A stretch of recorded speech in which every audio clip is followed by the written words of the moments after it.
Today is the day on which the Prince Siddhartha was born. Prince Siddhartha was born in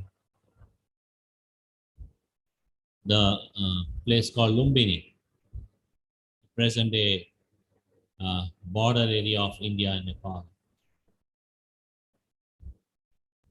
And then as he grew up as a prince, and then he decided to renounce the household life, seeing certain fundamental aspects of life, aging, sickness, death. So these things, this is universal. Aging is universal, sickness is universal, death is universal. It's common for all of us. There's nobody who is not subject to aging. There's nobody who is not subject to sickness or death. Common for all. But then it is not so common for people to understand them. That is what the Prince Siddhartha understood. We also see sick people, we also see elderly people, we also see dead bodies. It is common. It is nothing uncommon or people haven't seen, haven't heard. But the thing is, it doesn't go inside our mind, the wisdom. Wisdom doesn't go inside our mind. It's not strong enough. It's not sharp enough. It doesn't occur to us, this is how everything changes. This is the nature of all things. Aging and sickness and death and suffering, unsatisfactoriness. This is the nature of all things. This doesn't appear in our mind. This is what changed the mind of Prince Siddhartha when he was a prince. When he went around and saw old people and sick people and dead body, he started contemplating. If that is the nature of all people, everybody becomes like this, then how can this life which we think is good enough, is perfect, is satisfactory, how can it be satisfactory? If these things are common, if these things are unavoidable, then how can we call this life satisfactory? There is something better than this. Is there something better than this or not? Is there a release from this or not? This was his question. He asked himself, can I do something about it? Can I find something better than this? So he wanted an answer. First of all, for common people to think like this isn't usual. It's very unusual. People think, yeah, people fall sick, people become old, people die. But then people don't really contemplate, oh, if this is the nature of all of us, if it is unavoidable, then how can we really go beyond this? Can we? Is there a way out? Can we do something about it? Or we have to just keep on getting stuck here and keep on grinding like this? There's no way out of this. So suffering or dissatisfaction or any kind of unease, sickness is unease, death is unease, aging is unease. Whatever we have, if we lose it, it is unease. Whatever we wish to get, if we don't get, it is unease. Whatever we don't want to get, whatever we don't like to get, but we come across, that is also unease. This is all unease, not comfortable, not really something that we desire to have. So this is universal. Whether it is rich people or poor people or literate people or illiterate people, village people, city people, it is all same for all. The understand this experience of unease, not at ease with things.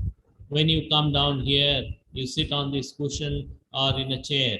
When you sit for the first time, you feel comfortable. After some time, you don't feel comfortable. You have to change your legs, you have to change your sitting posture. So the unease. Unease is the nature of this body. Change. Why? Because changes, body changes. Body doesn't remain like this. If the body is always like this, if it did not change, then you can sit in the chair and feel comfortable. Now also after 1 hour, after 2 hours, you don't have to feel uncomfortable. You don't have to feel uncomfortable. But then you feel uncomfortable simply because the body changes. When the body changes, an unpleasant feeling arises. Then mind doesn't really want to accept and let go. Mind struggles with it. Mind struggles with that unpleasant feeling.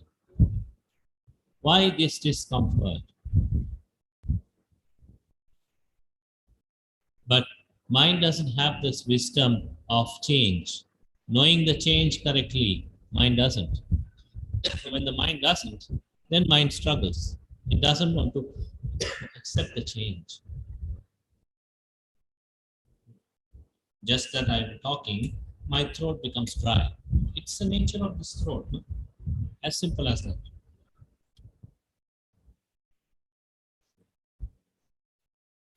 If I say, I will keep on talking, my throat will not become dry. Is it possible? It's not possible. Nothing. Such a thing is impossible. But we don't have to really struggle there. If the throat is okay, it is okay. If it is not okay, it is okay. But we should be okay with both. This is where the mind can't do this. So this was the quest. He wanted to find that answer. What is it all about? Why do we become unhappy with this or that? So as he went around looking for an answer, practiced meditation, went from place to place, learning from some teachers in the beginning, and then again leaving and going ahead with his own search. And then finally, when he reached the foot of the Bodhi tree, present day in Bodh Gaya, as he sat down there on this full moon day, around this time, around evening, around 6 o'clock, around sunset time, as he sat down there, facing the east, sitting down there,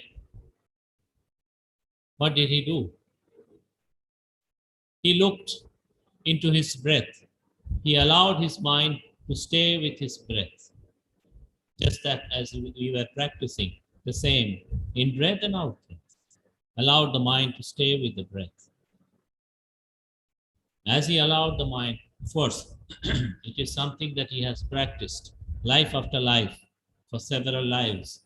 So his mind, it wouldn't shake, wouldn't go here and there, wouldn't lose the concentration. It gained deeper and deeper samadhi, meditative absorption, peacefulness, calmness, went deeper and deeper.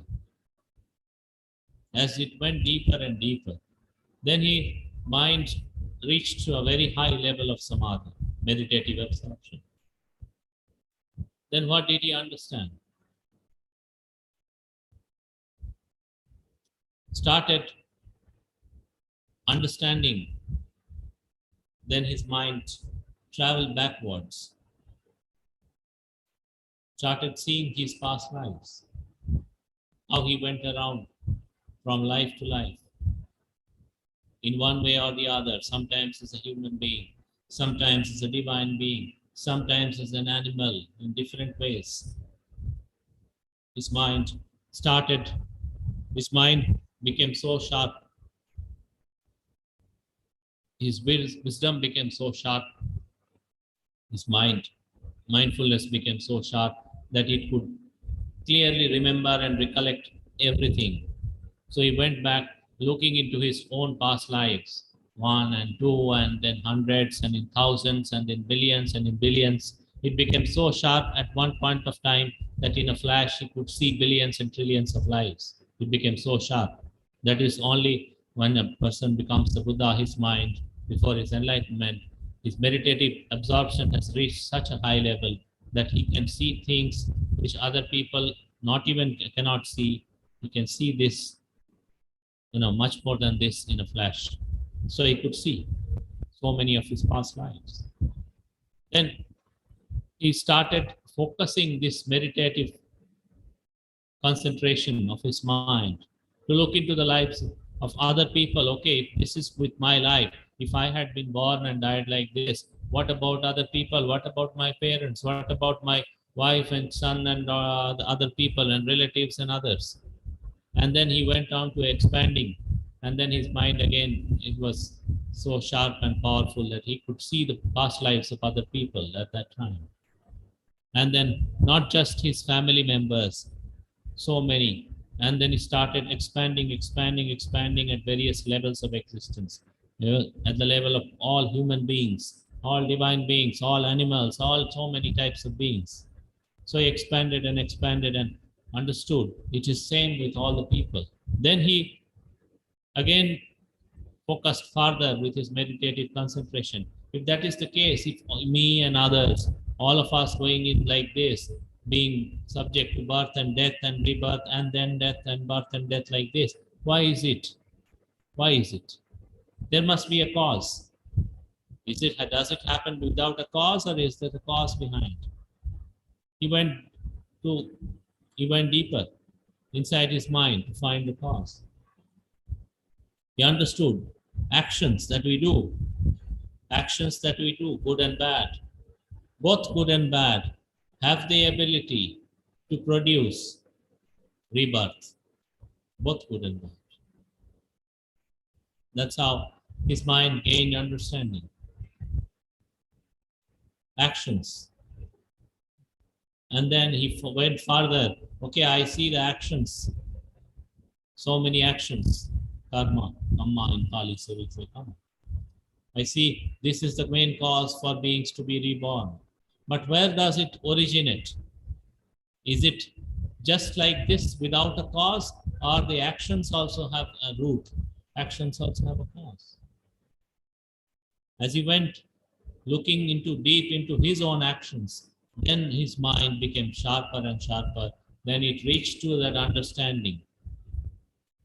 Ignorance and craving. This is the main cause of all actions. Good actions and bad actions. Everywhere there will be some element of ignorance and craving. And as the ignorance and craving, he understood all this, how it produces one life. And then in this life, how beings do actions again. And then by being bound by those actions, how they again go to another life, and how this cycle moves on. This whole cycle of dependent origination, starting with the ignorance and craving. This also became clear. It became clear to him as he focused on this body and mind and went deeper and deeper. All these truth appeared to him, sitting under the Bodhi tree. And as he looked into this and then understood completely this ignorance and craving, and how the rebirth arises, how dissatisfaction arises, how beings go on endlessly can say, without any reasonable ground. I mean, without any aimlessly, endlessly and aimlessly, how beings go on, tied up by their own ignorance and craving, they commit actions, and bound by those actions, they are born and dying all the time, again and again and again. When he understood this completely, entirely, then these four noble truths, suffering, the cause, the ending of suffering, and the path, all these became clear to him. As he understood them, Then he became the Sammasambuddha, the supremely enlightened Buddha. When the morning time, early morning, on a full moon day, on any full moon day, you can see this. When the sun rises, moon is on the other side. Sun rises from the east, the full moon day, the moon will set from the west side. It is natural on full moon days. So as at that juncture, when the sun was rising and the moon was setting, early morning time, that time he completely understood this ignorance and craving and let them go from his heart. These four noble truths, wisdom is these four noble truths, the suffering and the cause and the ending and the path, everything became so clear, perfectly still and perfectly 100% clear wisdom. Then at that moment, he became the Buddha. He became the enlightened one who has made an end of his own rebirth and suffering. And then he went around teaching people for 45 years how to make an end of their suffering, guiding people in so many ways, so many people in so many ways, depending on their level of ignorance, their level of understanding, their level of wherever they come from, starting from kings and princes and rich people and priestly people and farmers and beggars and sweepers and all kinds of people he met. And he taught, and he had that skill. He could teach in such a way that so many people, thousands and thousands of them could understand, could be enlightened. His teaching, the skill of teaching, the skill of imparting the truth in such an excellent manner. That is something that a Sammasambuddha possesses. Went around, taught people for 45 years.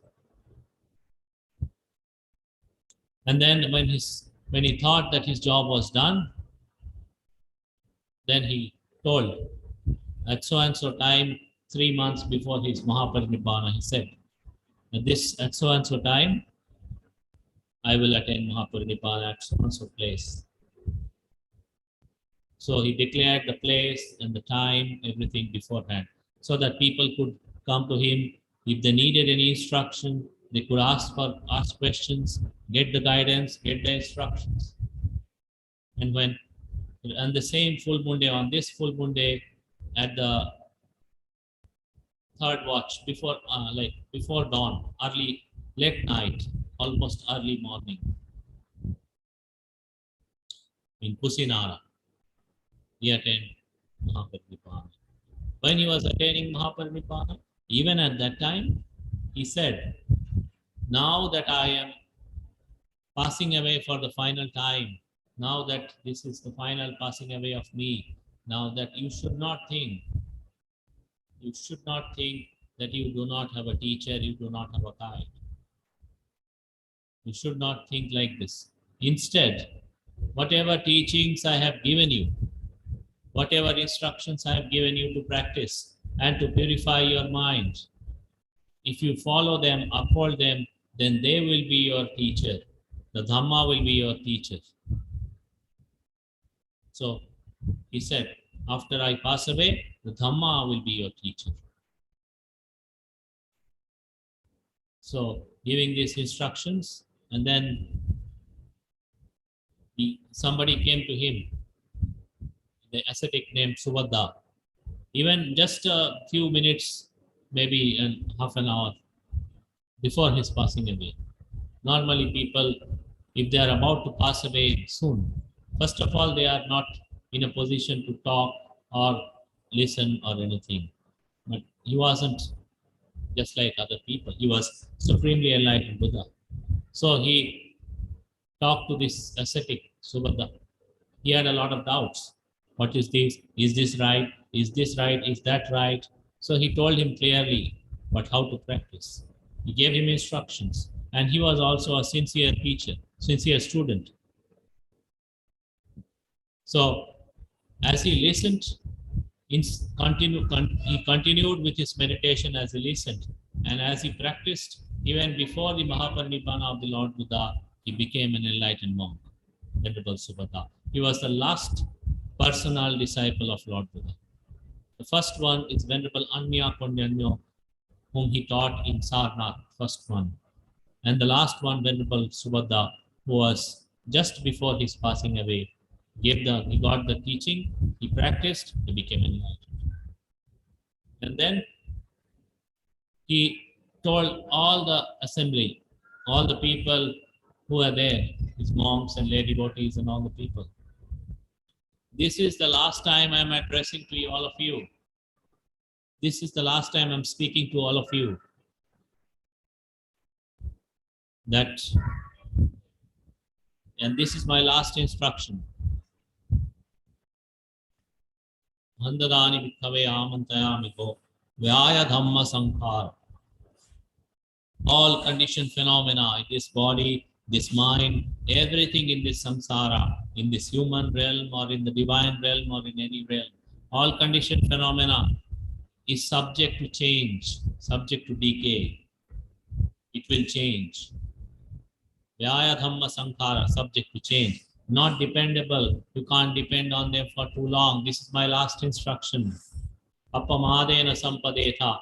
Strive diligently, strive mindfully, so that you can also attain what I have attained. You can also go beyond birth and death. You can also go beyond all suffering. Strive mindfully for your own liberation. This was the last. Ayanko Tathagat. This was this Mahaparinibbana Sutta I said. These were the last words of the Tathagata. So he had so much of compassion just before passing away. Still he was telling, again for the last time I'm teaching, don't depend on the conditioned phenomena. Strive diligently according to the teachings, according to the instructions that I've given. Make an effort for your own liberation. And then he went into deeper meditative states, and then his mind finally went into Nibbana, freedom. So that's how. So his birth, the very birth of the prince, and how he lived, how he practiced, even as a prince, and then how he became the Buddha, and how he taught, and even after at the age of 80, how he attained Mahaparinibbana. Everything he did so perfectly. There was no half-hearted effort.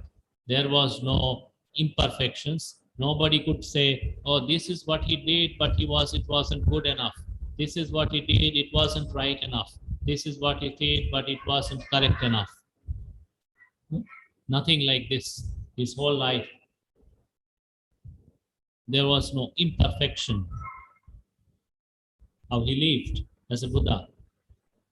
And then how he even, when he was passing away. So everything out of compassion. That's why we say Sugato, one of the names, one of the way to address Lord Buddha as Sugato. Well done. One who has come to the world in a very excellent manner, in a perfect, blameless manner. One who has lived and one who has departed from the world in a blameless, perfect manner. Sugato, well done. One who has gone well, one who has come to the world well, and was finally departed, went beyond the world well in a perfect manner. Sugato, well done. So this is how he lived and how he gave the teachings out of compassion for all living beings. So if we have to find, we all have these aging and sickness and death and suffering. If we have to start on our own looking for an answer, it's difficult.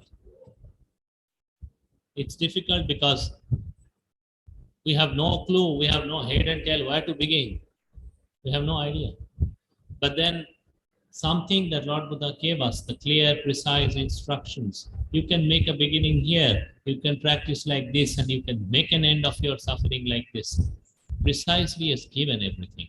It's just for us to pick it up and put it into practice. This much if we can do for ourselves, then it is good enough for us. It is good enough for us to be enlightened. So such great compassion he had, that he left the Dhamma He left the precise, perfect path to liberation for all beings.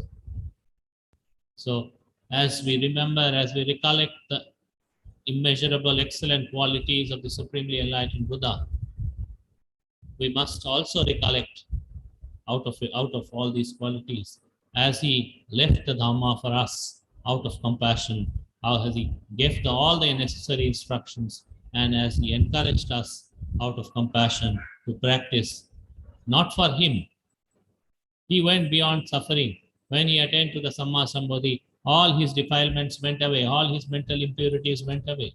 There was nothing left for him to do. Now I have this work left, this was pending, this I have to do, this I have to achieve, nothing. But then for us, so that other people, they also have this thing, they can find a way out. They can also be liberated. They can also experience the same liberation which I have experienced. Out of that great compassion, he gave these teachings.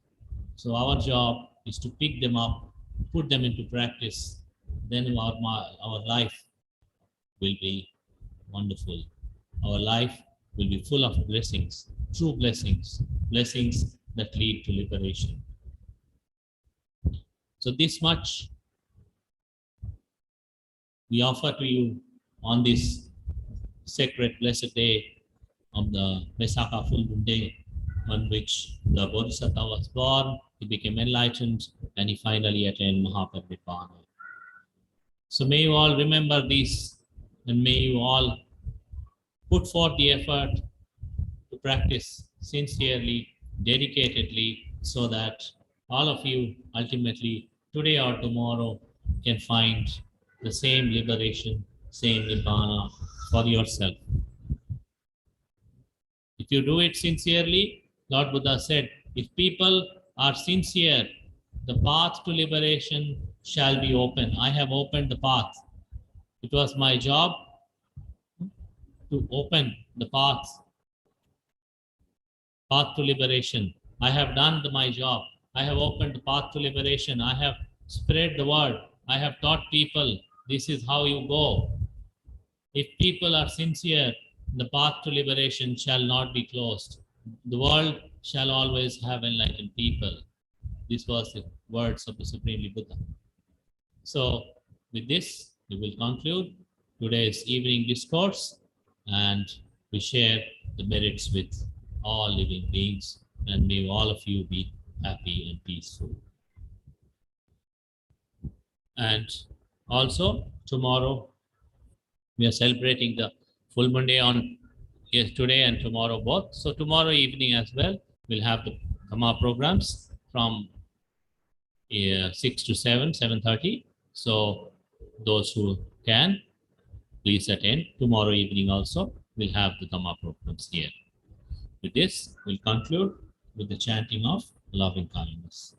Sukhi bhave yang dukho ahang nichang ahang miya vidacha me sukhi hanto majjata tajaverino imani dhamma ketam he sattanta sukhi sada tato parancarajyesu Chakavale Sujantano Sadhu Sadhu Sadhu. We conclude here. Tomorrow evening you can attend, and again next Sunday as usual we'll have the Dhamma program. Every Sunday we'll have.